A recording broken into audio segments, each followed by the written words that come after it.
Hi, everyone. I'm joined by Caroline of My Rainbow Every Day on Instagram. Caroline, welcome to my podcast. Hi. Hi, I'm so glad that you're here and we can have a really honest conversation around your journey. And I just figured let's start it off as a way to get to know who you are. Let's talk about how old you are, what you do as a profession, how you met your husband, all of that. So I'm 38 now. I was a primary school teacher for about 15 years, and I gave that up about 2 years ago. Just straight after my last ectopic, actually, I decided not to go back to work after that, and now I am the office manager of a nursery. Oh, amazing. Yeah, That's very cool. Where are you from? so I live in the East Yorkshire in the UK. Yes, so you're my first interviewee that lives in the UK. Oh, right. I'm super excited about. I just through my own Instagram account, I feel like the most women I connect with are from the UK or the US. And there's just so much to talk about. And I feel like our health systems are a little bit different and treatments are different. And so I'm really excited to hear from you how your journey has been over in the UK. I know we have a lot to talk about because you've had four ectopic pregnancies Yes. and 4 miscarriages. Yes. And we were talking before we started to record that I've heard of several women having at least 2 ectopic pregnancies, but I've never heard over 2. So I want to first just say that my heart goes out to you and all that you've experienced physically and emotionally, because it's probably been a really long roller coaster ride for you. Yes. Thank you. Yeah. Yeah, you're welcome. So if you're open to it, do you want to start from the beginning? Maybe what year you and your husband got married and when you decided to start trying to conceive and start a family, and then go from there regarding your loss. So my husband and I met in 2008. So that's when I became a teacher, and he was a teaching assistant in my school. So we worked together for 2 years before we became an item. And then we became an item in about 2010, around that time. I kind of knew straight away that I was going to have issues conceiving. My periods were very irregular. Sometimes I would have like one a year that would last maybe 4 hours, if that. Wow. So I knew that wasn't right. My weight fluctuated at the time. I was very skinny. So I'm guessing that had something to do with it. But here, I don't know what it's like in the US, but here you're not allowed to get any medical intervention for fertility until you have been trying to get pregnant for 2 years. Okay. I didn't know that. Yeah, so unless you're over a certain age, you have to have been trying for 2 years before any medical professional will get involved. Unless there's exceptional circumstances, I guess, but that wasn't the case for me. It was just all those awful sayings, oh, just relax and it'll happen, go on holiday and it'll happen. And, like, if I'm not having a period, I am not ovulating and it is not going to happen. So Right. that was very frustrating. That was really traumatic, going to lots and lots of appointments and just not being listened to when I knew that something wasn't right. Right. Eventually, in 2013, we were given a drug called Clomid. I'm not sure if you're familiar with it. It makes you ovulate. So I was given that by my local IVF units, and it worked the first time. And I miscarried quite early on with that one. And obviously, it was upsetting. I took 3 weeks off work. It was not pleasant taking time off work for a miscarriage. Luckily, recent events in the UK have changed, and now you can have bereavement leave for a miscarriage, but it wasn't the case in 2013. Wow, you can have bereavement? But it's brand new, like yesterday. Wow. That's I don't amazing. know much information about it. I just saw it on the news yesterday. Wow. Um, Well, that's uh, amazing that it's something now, but how great would it have been for it to happen sooner? I mean, I feel like that needs to be a rule or an actionable item across the world. yeah, you would hope so, wouldn't you? Like Yeah. nobody wants to go through that. No, Obviously I took sick leave, but I wasn't sick. right. Nobody when you lose a baby and someone sees you again, nobody says to you like, oh, get well soon. Nobody says get well soon after a miscarriage. They all say, I'm really sorry for your loss. It's a Yeah, bereavement. It's not a sickness. So right. I think that's a really good way forward. I don't know much about it. It was literally just yesterday that I saw in the news. And so Interesting. yeah, I took 3 weeks off, my first miscarriage, and it was just put down to one of those unfortunate things. It's very common. So I just tried to plow through. Carried on taking the Clomid, but again, I wasn't having a period, so I knew that it wasn't working. So I repeatedly went back to a doctor to say it's not working. Eventually, they listened and they doubled the dose of Clomid, and I was monitored very closely at my local IVF unit to check that it was the right dose. Mm-hmm. Was the right dose, but just the first round just didn't happen to work. So I was told to carry on with this double dose of Clomid without being monitored. I did insist on being monitored, but unfortunately my IVF unit's reply was it's only a small unit and the IVF patients take priority. So I wasn't able to be monitored. And the next cycle of this double dose Clomid, I did get pregnant again.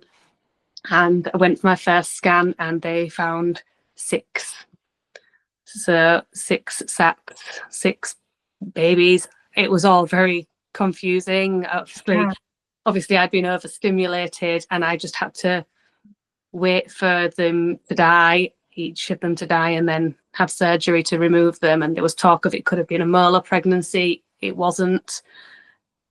I never really got all the answers, but I wasn't in a mental state to pursue answers at Right. that time. So Right. that was an extremely difficult miscarriage. I did not it did not I didn't take it well at all. Right. Yeah. I mean, how could you? Yeah, It, it was. I think it was the not knowing. It's like, how do you grieve a baby when you don't know how many babies there were? And this right. could have been prevented if you'd have monitored me like I really begged you to, and you said Yes. no because I wasn't a priority. It was just really difficult to deal with at the time.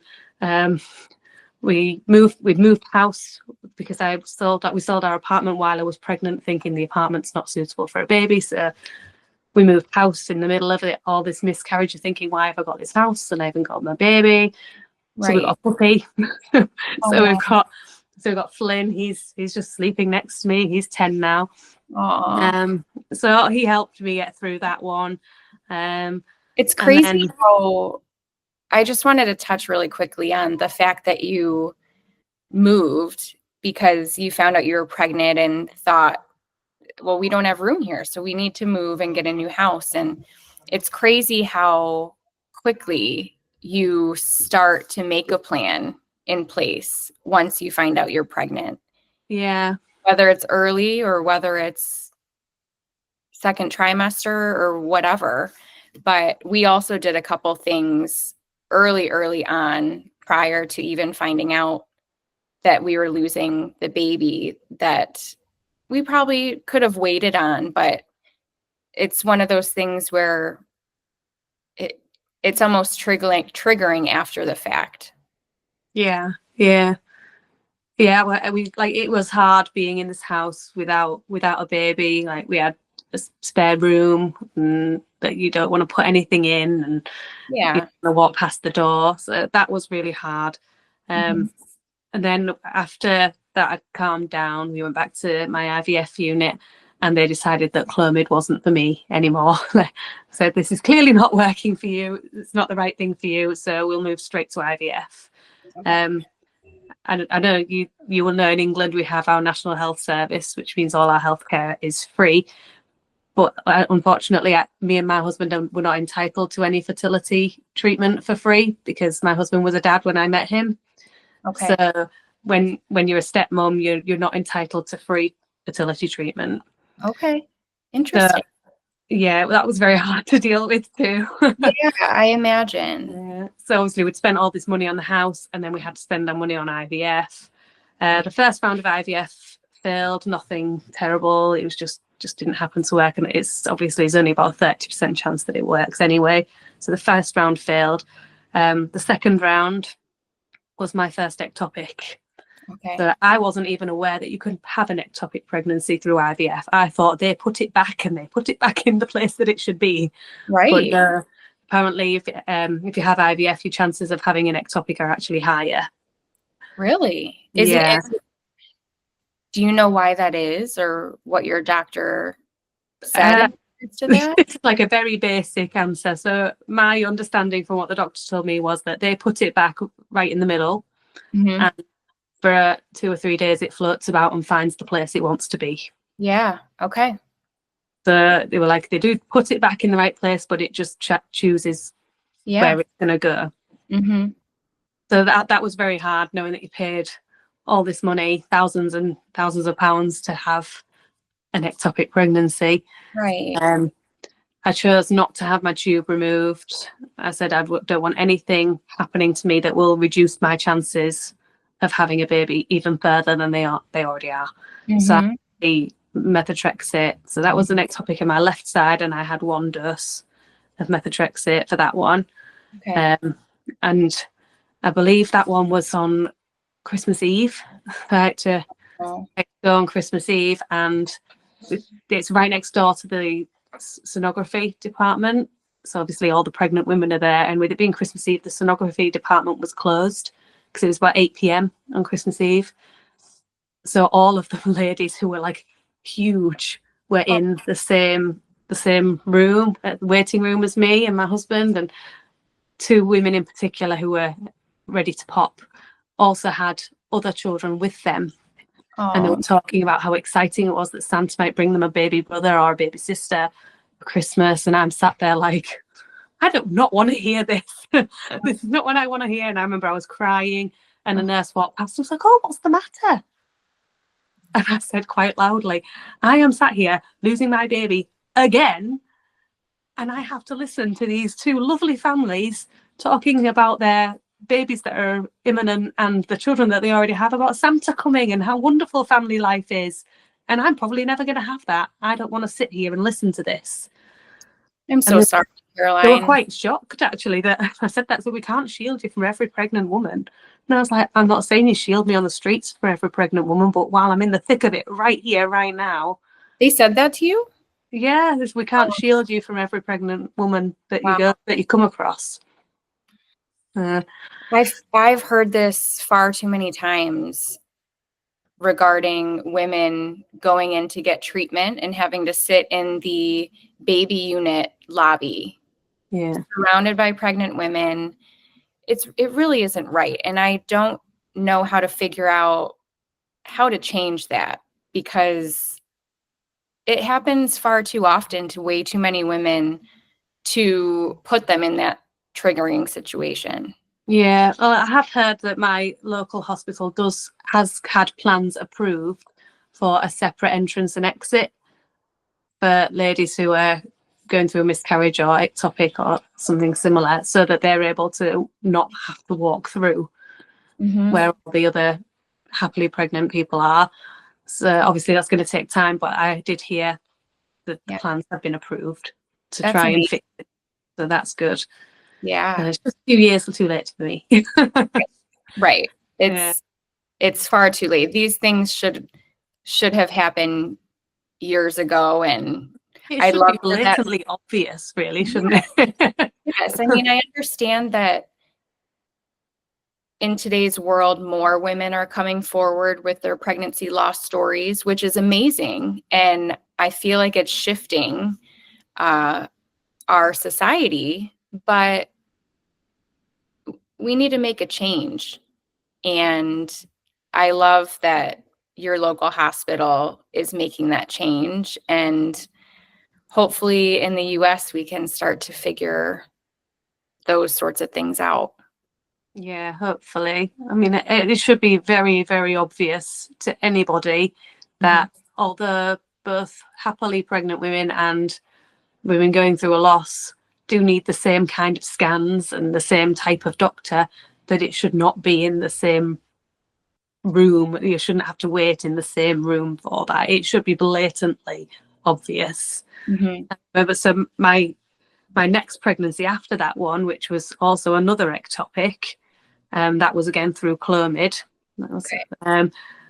I actually had to be rushed into the hospital quite late at night, and I was told because it was the weekend, the gynecology ward was shut over the weekend, so I had to go on to the prenatal ward instead.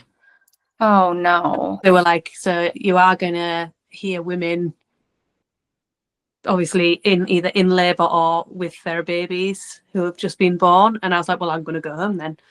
And they're like, well, you can't go home. You have to stay, but you are going to hear babies being born while you're here. Oh my gosh. I Yeah. can't believe that. Yeah. Again, I'm so sorry that you were put into that situation, a situation that no woman should have to go through. Yeah, it was not pleasant. But apparently gynecological emergencies only happen between 9 and 5, Monday and Friday. So, Wouldn't it be nice to be able to schedule that type of thing? yeah. we don't choose when things happen, No. unfortunately. Yeah, definitely not. Yeah. So Wow. that was my second ectopic, and that time I was in the opposite side. So my first ectopic was in the left, and this one was in the right. Okay. And I had to have 2 doses of the methotrexate this time. So I had the first dose, and obviously you have to have your bloods taken every other day. Yeah. So that impacts your work and things like that as well. Yeah. So then I found out that it wasn't working and I would need another dose. I happened to find that out on the same day that my grandmother died. It was just, again, it was just a horrific So much time. loss. Yeah. Yeah, and then that was the time that I was hospitalised. But again, I still refused to let them take out my tube. They couldn't 100% confirm that any of my ectopics were in my tubes. Okay. So I was like, well, can you go in there and look, and if it's not there, leave the tube alone.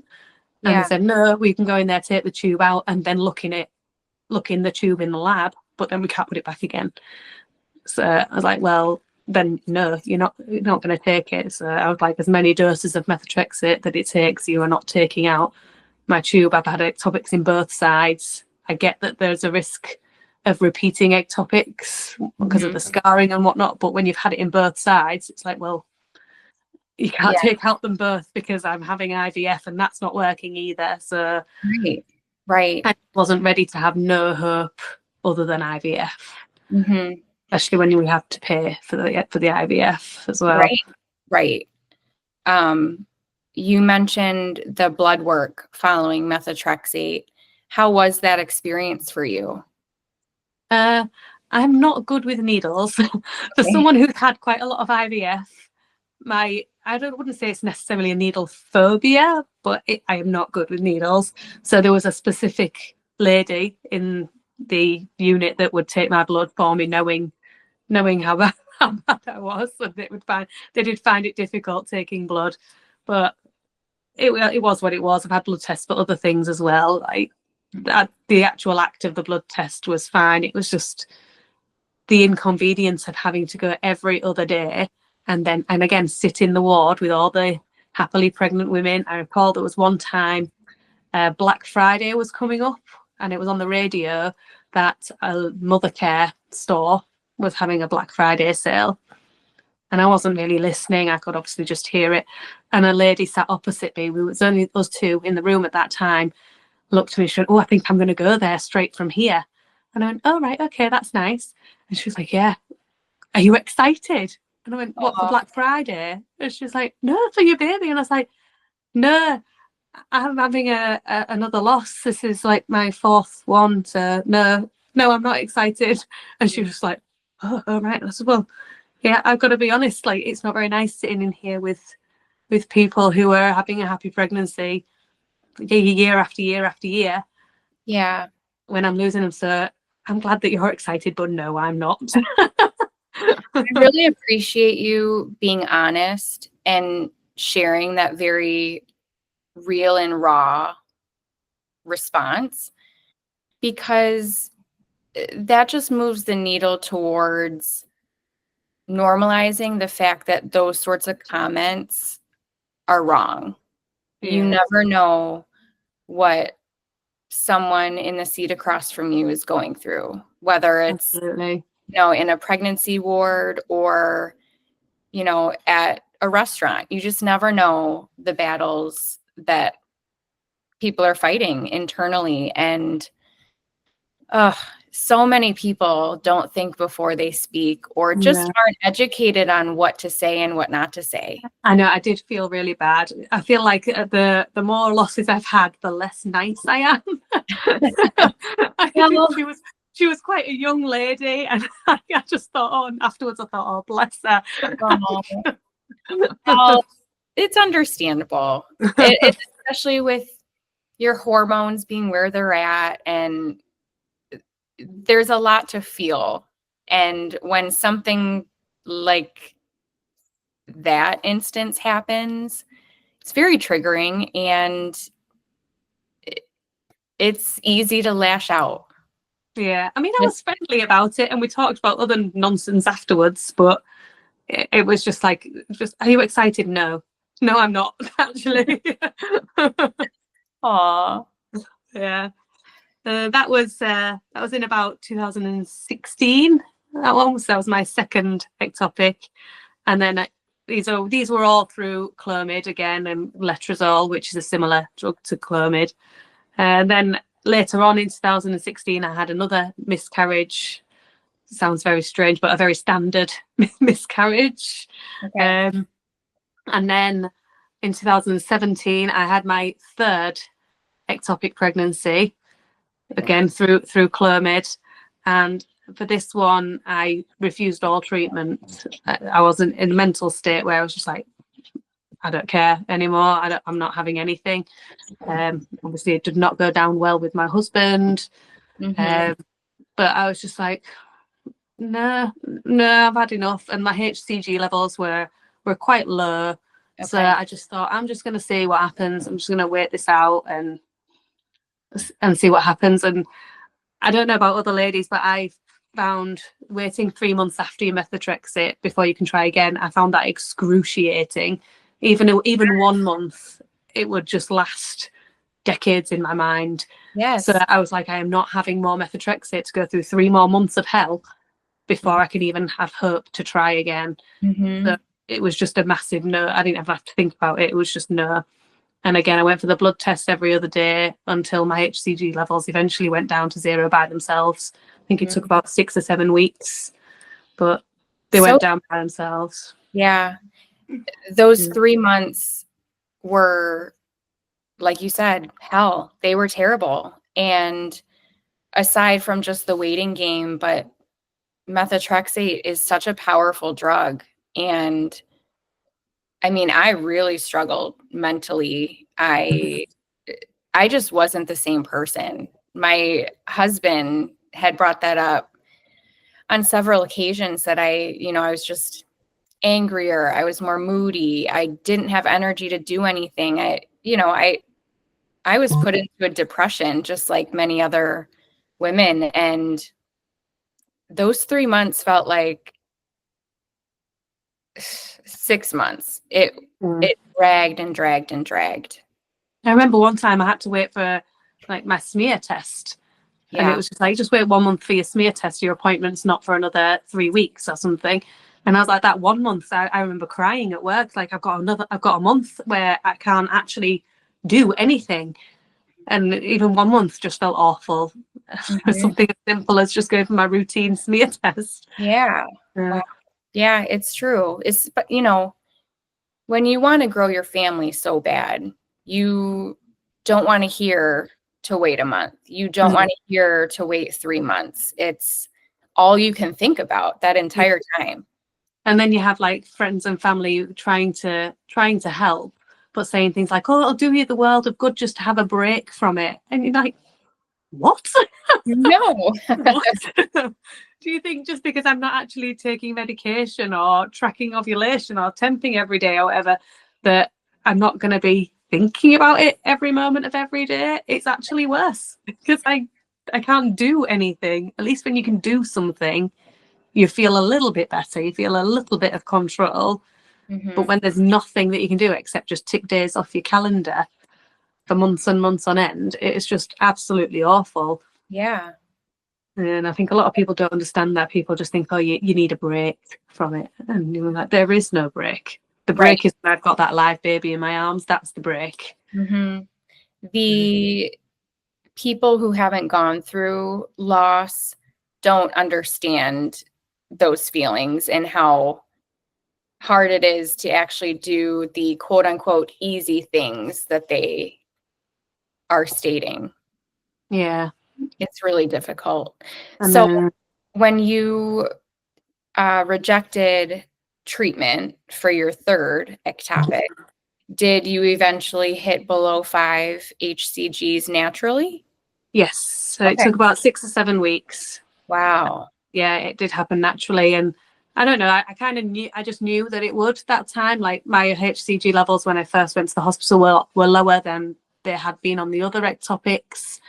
And I just thought, this is something I haven't done yet, so I might as well give it a go.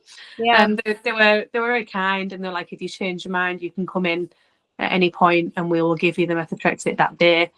So I knew that if I'd woken up in the morning and thought, what the hell am I doing?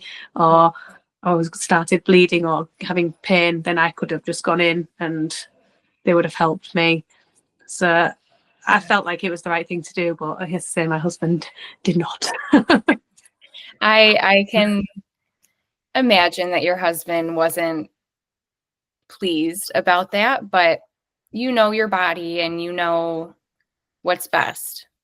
Yeah, absolutely. Yeah. So that was 2017, and then we got married in 2018 because I didn't want to get married and go on honeymoon and things like that while we were trying to conceive, because obviously everything is timed within 2 weeks of each other. So 2 weeks until ovulation, the 2-week wait after ovulation. So I felt like we couldn't book anything. So we didn't want to book a wedding or a honeymoon or anything like that while I was trying to conceive. But after that one where I refused treatment, we were like, right, well, we can do it now. We got married in 2018 in August. And then in September 2018, so within this time, we were told that by the doctors and everything that we'd tried everything. There was nothing more that they could offer. We could do more of the same fertility-wise, but there was nothing new that they could bring to the table. And we tried to get on the surrogacy list, but we weren't eligible to be on the surrogacy list because I'm a stepmom. We tried to adopt. Similar things happened there, so that was a no-go. So we got married, and I thought I had all this Clomid that was out of date in my drawer, and it was like a couple of years, 2-3 years out of date. But I thought, well, what have I got to lose? I'll give it a go. So I took my gone off Clomid and became pregnant with that, and it was not ectopic. We went for the scan at 6 weeks, and it was like, there's a heartbeat and it's in the right place. And I was like, oh my word, it's in the right place. Finally, some happy. It was in the right place, and we went for scans every 2 weeks. So we get paid privately to have scans every 2 weeks. And anyone who's pregnant after loss will know that within an hour, 3 hours of the scan, you feel so much better. Yes. And you're like, well, it could have died within that time. Now it's been 4 hours since the scan. It could be dead. It could be dead now. Right. So it was obviously a very difficult pregnancy. I was still a teacher at this time, and I worked in such a lovely school with such a lovely supportive head teacher and staff. It was really easy there compared to other schools that I'd been at where I'd experienced losses. They were very supportive, and it really made a huge difference. That's But obviously, being a teacher, you have children sneezing your eyeballs multiple times a day. So I caught the flu from one of the little girls in my class. Gorgeous little girl, bless her. I have severe asthma, so I was hospitalised with the flu. Oh, I wow. was 32 weeks pregnant at this time, and she stopped growing after 32 weeks. I don't know whether it was connected to the flu or not, but she didn't grow after I got the flu and been hospitalised with the flu. So I was induced for her early, and I remember being in labour. And in the UK, if you're having a rainbow baby, they put a rainbow sticker on your door so that any doctor or nurse who comes in knows what language to use. So they're not going to, in theory, they're not going to say, "Oh, is this your first?" and things like that. Wow. They do, but the thought is there. They try. Wow. That's amazing. I've never heard of a hospital or health system doing that, but I feel like that's something that every organization needs. Yeah, it was really nice actually, and there was me and 3 other ladies on the ward. Our ward was Bay number 1, and we're still in a WhatsApp group now called the Bay 1 Babes. And we're still in touch now. So there was me and another lady who'd experienced a loss on there as well. So so I was induced with her then, and I remember being in labour, and so I was there for a week before labour started because I couldn't go home after the induction because things were too risky with me. So I remember being in hospital for a week with my Bay 1 friends, and then being in labour, and I had the monitor on me the whole time in labour, and they put the volume up to the highest it could go so that I could hear the heartbeat, but I just kept repeating, "Is it still alive? Is it still alive?" And they were like, "It's a girl, and yes, she is alive, you can hear it." But I didn't want to put a gender to her or anything like that. To me, it was like, I'm just going to wait until it's here, and then we'll think about that. But for now, is it still alive? Yeah. Obviously, she was 5 pounds. We named her Dorothy. Dorothy sings "Somewhere Over the Rainbow." She's our rainbow baby. Getting emotional. I don't do emotion very well. Oh no! When you told me that on Instagram, I got goosebumps because the meaning behind her name is so beautiful. Yeah, she's our lucky number 7. Yeah. Yeah, she knows she's a rainbow baby because she's 5 now. She doesn't really know what a rainbow baby means. She knows that Mummy and Daddy really wanted a baby, and it took a long time. I think she briefly knows that we tried and babies died, but we haven't really got into it. Right. Yeah, so she's Dorothy, and so Dorothy was 9 months when COVID hit, and we were banned from leaving our homes because of my asthma. I had to shield as well, so it was like a double whammy for me. So we were in our homes with Dorothy and my husband, who we were like, he was teaching online and going into the school 1 day a week, like with his teachers. His school had a rota because he'd become a teacher by then. And then I became pregnant naturally with my son.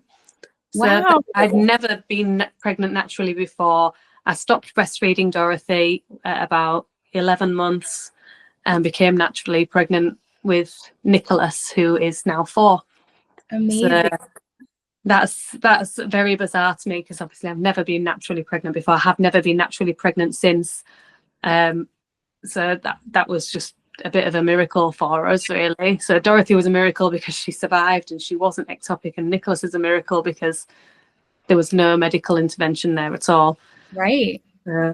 Obviously, being pregnant during COVID meant I didn't have as many appointments at the hospital. It meant that my husband wasn't allowed to come to the hospital with me for any appointments. He wasn't even allowed to come with me for any private scans either, because for the private scans you were only allowed 1 person in the room, and we had Dorothy.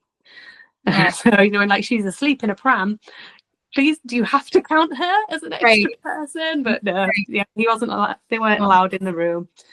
I know. My heart always went out to pregnant moms during COVID because your reality isn't normal, No. especially, you know, for first time moms, for them to have that experience. It just made me so sad to think Yeah. about them. Yeah, well, with Nicholas, he was breech and he was a larger baby and his head was pressing on my heart. Okay. So my resting heart rate was about 145. Wow. So I would have to go to A&E about every other day and sit in A&E in the middle of a pandemic for 9 hours at a time. So Wow. I remember sitting on like one of those white plastic garden chairs, smack bang in the middle of the waiting room, absolutely massive, with a shield and a visor and the apron and the gloves on, and like with a note on saying this person is shielding, like severe asthma, please stay away. And then obviously the massive belly was obvious as well. Gosh. So everyone was like, "Is she in the right hospital? Should she not be in the ward, in the labour ward over there?" And I'm like, "I'm not in labour. I've just got a heart condition." Every other day for about 2 weeks for 9 hours at a time. In the middle of Wow. a pandemic. So that wasn't very pleasant. But It doesn't sound pleasant at all. no, but on the plus side, like my dad could collect me from hospital to drive me home. And that was the only time we were allowed to be with our families. So I was like, well, Oh, at least I get that. yeah, at least you got some FaceTime with him. Yeah. So Nicholas was born via C-section on New Year's Eve in 2020. Wow. So that was very bizarre, celebrating New Year with a newborn on my own in hospital. And Phil was allowed to be there for the C-section, but he had to leave afterwards. Wow. And then I always knew I wanted a big family, but by this point, how old was I then? I was 34 by this time. Okay. So I knew that the chances of having a big family were obviously very slim, and I was very lucky to have two. But I thought, well, I would never go on contraception ever again. Mm-hmm. But we continued to try. I had a chemical pregnancy, again with Clomid, and then I took Clomid again, and then I had my fourth ectopic pregnancy. This time I collapsed and lost consciousness and had a tube rupture. Wow. So, I remember I was at work and I felt fine at work, and I'd been home about 20 minutes and I collapsed. And luckily my children were sleeping at my mum's that night. Okay. So my husband was there, obviously, and we tried to get an ambulance, but we were told no, there was no ambulances available. We're too busy. We waited about 4 hours, and then I was like, you know what, I'm going to go to bed. Wow. Well, like, what can you do? Mm-hmm. So I went to bed. Obviously, my husband didn't. He stayed awake all night. And then at 8 o'clock in the morning, I rung the early pregnancy unit who know me by name now. I think it was the cleaner that answered the phone because I was the first person to ring as soon as they opened. And she left it. She wrote a post-it note for whichever nurse was arriving first. And I got a phone call very quickly after that saying, "I've got this post-it note, and is this true? Is this true? You're pregnant again? You're passing out, and you can't get an ambulance?" I was like, "Yeah, sure. Well, obviously you're our highest risk patient. You need to come like now." Mm-hmm. Which was good because the first person on the phone said we could have an appointment in 3 days. So I was like, Oh my gosh, that's probably going to be a bit too late. wow. I went in. They said they'd had a cancellation, so I could go in. I said, "Well, can I just ask what would have happened if you didn't have a cancellation?" Right. "Well, then you would have had to wait 3 days." Like, Wow. That's okay. that's a little crazy. Yeah. So I went in, had the scan. Obviously, they could see lots of fluid around my abdomen. They were a bit. I think the sonographer was one that I hadn't met before, so I think she was a bit dumbfounded, like, "I'm really sorry, you're having one again." And I was like, right, okay. They did my HCG bloods. They were my HCG was quite high, like very high with that one. So I knew straight away that I would have to have surgery. I had to think I have two babies, they need me. I'm not going to refuse to have my tube moved this time. This time that was the right thing to do.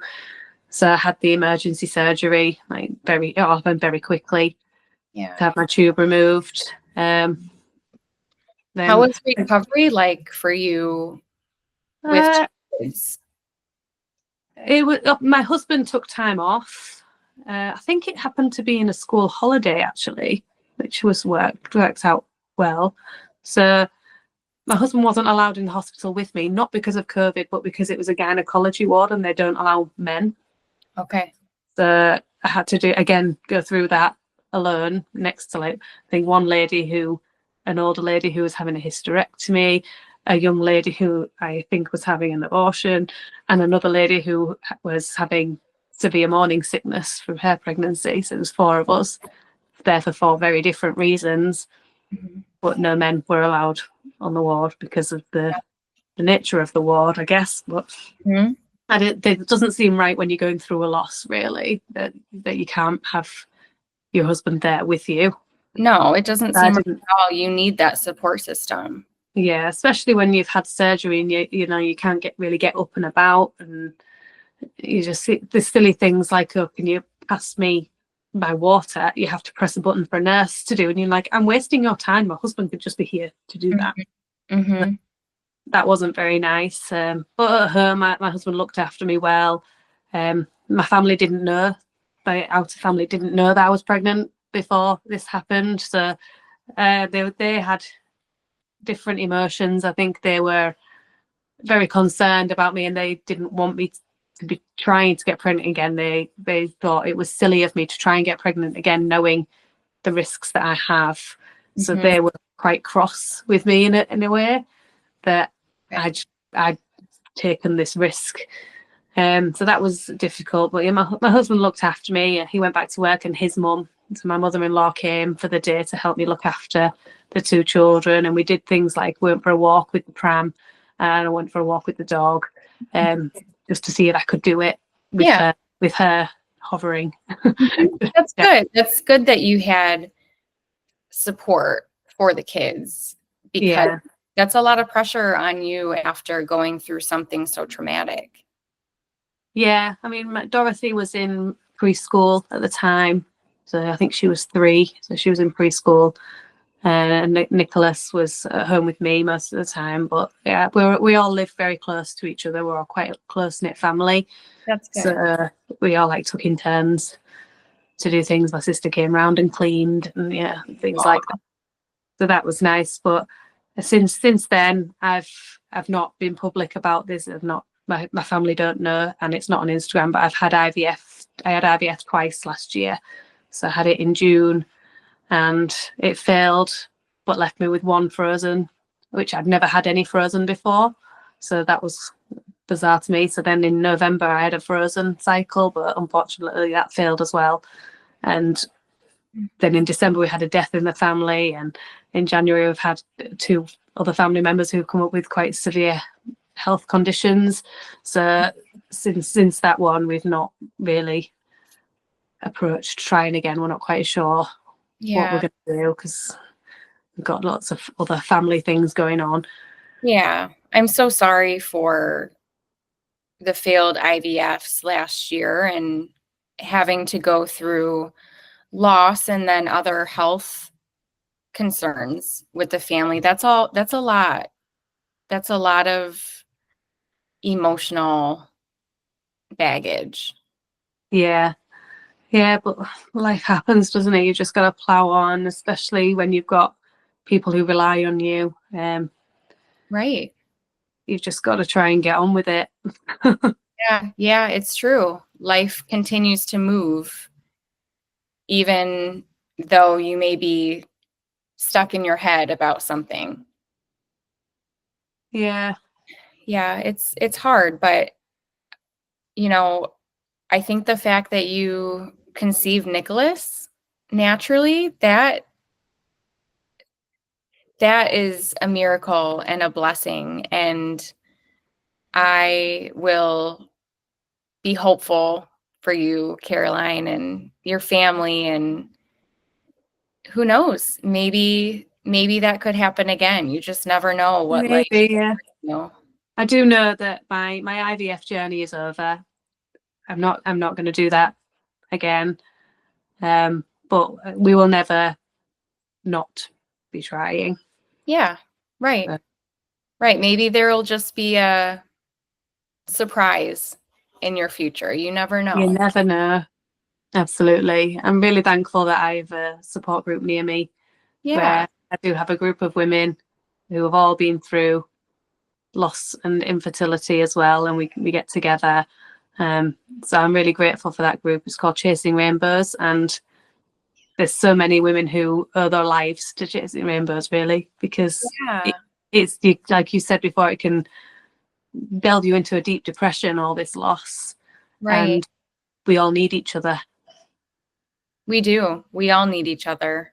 On that note, and to end this episode, what is your advice to all of the women trying to chase their rainbow after a loss? I would suggest if you need the time between losses, take the time if that's what you need.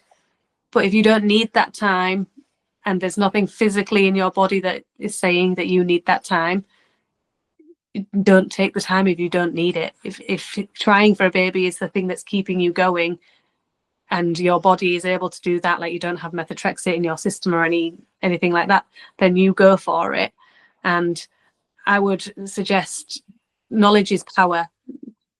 Get to know everything, research everything, find people who have been in your boat and listen to what they have to say and gain all the knowledge that you can before you go to a hospital. Get one thing suggested to you by one doctor and it might not be the right thing for you. Have that knowledge to question things and to double check that what the doctor is suggesting is definitely what you need. Mm-hmm. That's great advice. Caroline, thank you so much for speaking with me and sharing your story. I know you haven't shared your story on a podcast before, so I just want to thank you for being vulnerable with me. Oh, thank you for inviting me. Of course, of course. I'm so excited for how your story can impact and help others. Yes, it would be very interesting to find out if there are any other women who have had multiple ectopics before. I'm yet to have met one. Yes. Well, we're going to find that out. I'm also curious myself. All right. Well, thank you so much, Caroline. Thank you.